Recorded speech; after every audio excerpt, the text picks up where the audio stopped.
Hujambo na karibu sana katika ripoti ya muda huu. Shambulizi la kombora la Urusi usiku kucha kwenye mji wa Kryvyi Rih huko nchini Ukraine na ulio katikati mwa nchi hiyo limepelekea majeruhi ya watu 17. Oleksandr Vilikulin ambaye ni mkuu wa utawala wa kijeshi wa mji huo ameripoti hivyo Oktoba 20 ya mwaka huu 2024. Na pia ndege zisizo na rubani za Ukraine zimeshambulia mtambo mkubwa zaidi wa vilipuzi huko Urusi usiku kucha. Chanzo katika huduma ya usalama ya Ukraine maarufu kama SBU imethibitisha hivyo. Karibu sana, pia ungana nami hadi mwisho wa taarifa hii ambapo pia utasikia taarifa ya mashambulizi ya pande zote mbili, nikianza na taarifa ya shambulio la Urusi huko mji aliozaliwa Volodymyr Zelensky, rais wa Ukraine. Shambulizi la kombora la Urusi usiku kucha kwenye mji wa Kryvyi Rih ulio katikati mwa nchi hiyo ya Ukraine limepelekea majeruhi ya watu takriban 17.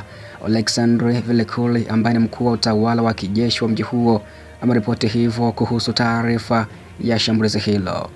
Wanajeshi wa Urusi walihamia mji huo ulioko Dnipropetrovsk Oblast mara mbili wakiwa na makombora ya ballistic, kulingana na Vilikulin, ambako pia majeruhi 8 hivi sasa wako hospitalini lakini hali zao ni za wastani. Alisema hivyo kwenye jukwaa la kijamii la Telegram baada tu ya tukio hilo la shambulizi ya makombora ya Urusi.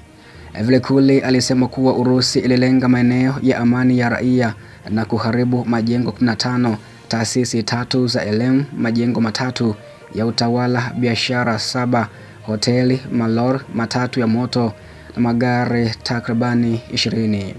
Na pia nakukumbusha kwamba ukihitaji kushuhudia operation hizo au matukio ya kivita moja kwa moja kutoka mstari wa mbele huko nchini Urusi na Ukraine, sasa unaweza ukajiunga WhatsApp ili pia kushuhudia taarifa hizo au matukio hayo moja kwa moja kutoka huko mstari wa mbele wa vita baina mwa Urusi na Ukraine. Unaweza ukajiunga sasa moja kwa moja kwa kulipia kiasi cha shilingi 1000 kupitia nambari ya Tigo Pesa ya 0679619650. Basi pia karibu sana kama utawiwa kushuhudia matukio hayo moja kwa moja kutoka mstari wa mbele huko Urusi na Ukraine, lakini pia Mashariki ya Kati huko Israeli na kusini mwa Lebanon. Kryvyi Rih ni mji alikozaliwa rais wa Ukraine Volodymyr Zelensky. Mara kwa mara pia umekabiliwa na mashambulizi ya makombora, kwani haupo mbali na mstari wa mbele wa vita.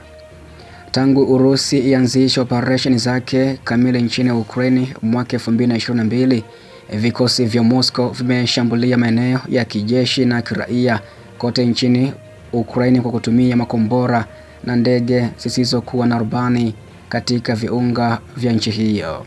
Na pia nikiipa kisogo taarifa ya shambulizi la kombora ya Urusi huko Kryvyi Rih nchini Ukraine, na pia na kufahamisha taarifa nyingine ambayo pia jeshi la Ukraine limeweza kutekeleza mgomo katika eneo moja huko nchini Urusi, ambapo ndege zisizo na rubani za Ukraine zimeshambulia mtambo mkubwa zaidi wa vilipuzi huko Urusi usiku kucha.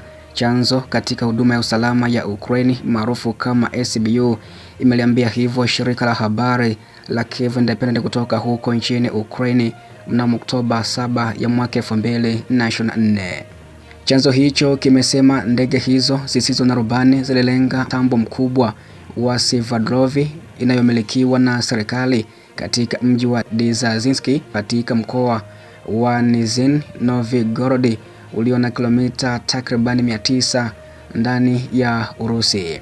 Mtambo huo umekuwa chini ya vikwazo vya Marekani na EU tangu mwaka 2023 juu ya kile Amerika, ambapo wizara ya mambo ya nje imesema ni kazi yake kujipatia bidhaa katika kuunga mkono jitihada za kivita za Urusi. Kiwanda hicho pia hutengeneza vilipuzi, kemikali za viwandani, kutegua mabomu na risasi vya Marekani, alisema katika taarifa kwa vyombo vya habari wakati vikwazo hivyo vilipotangazwa rasmi 2023.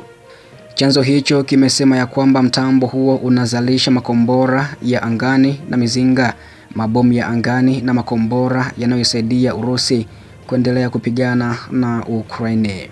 Operesheni hiyo ilifanywa kwa ushirikiano kati ya SBU na shirika la ujasusi la jeshi la Ukraine maarufu kama HUR na vikosi maalum vya operation. Chanzo hicho kimebainisha hivyo, lakini hakujaweza kuthibitishwa kwa kujitegemea kuhusu madai hayo.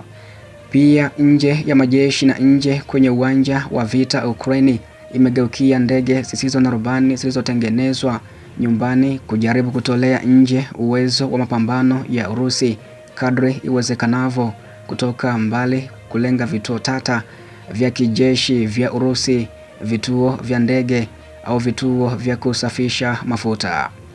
Ingawa kwa kawaida Ukraine hudai ya kuwa inashambulia ndani kabisa ya Urusi, ni vigumu kuthibitisha uasilia wa ripoti hizo na ukubwa wa madhara yaliyosababishwa na mashambulizi hayo ya ndege zisizo na rubani kutoka Ukraine. SBU ilifanyisha kazi ya kuimarisha vikwazo dhidi ya mtambo wa Sverdlovsk. Chanzo cha SBU kimebainisha hivyo. Tuliongeza ndege zisizo na rubani katika vikwazo vya kiuchumi, jambo ambalo linatoa athari ya papo hapo. Kazi ya kupunguza uwezo wa jeshi la adui itaendelea, chanzo hicho kimesema hivyo. Mapema kabisa katika mwezi Oktoba, shambulio jingine la ndege isiyo na rubani la Ukraine lilishambulia bohari ya silaha za Urusi inayohifadhi risasi za Korea Kaskazini katika eneo la Bryansk. Ofisa mkuu wa Ukraine alisema hivyo Oktoba 9, 2024.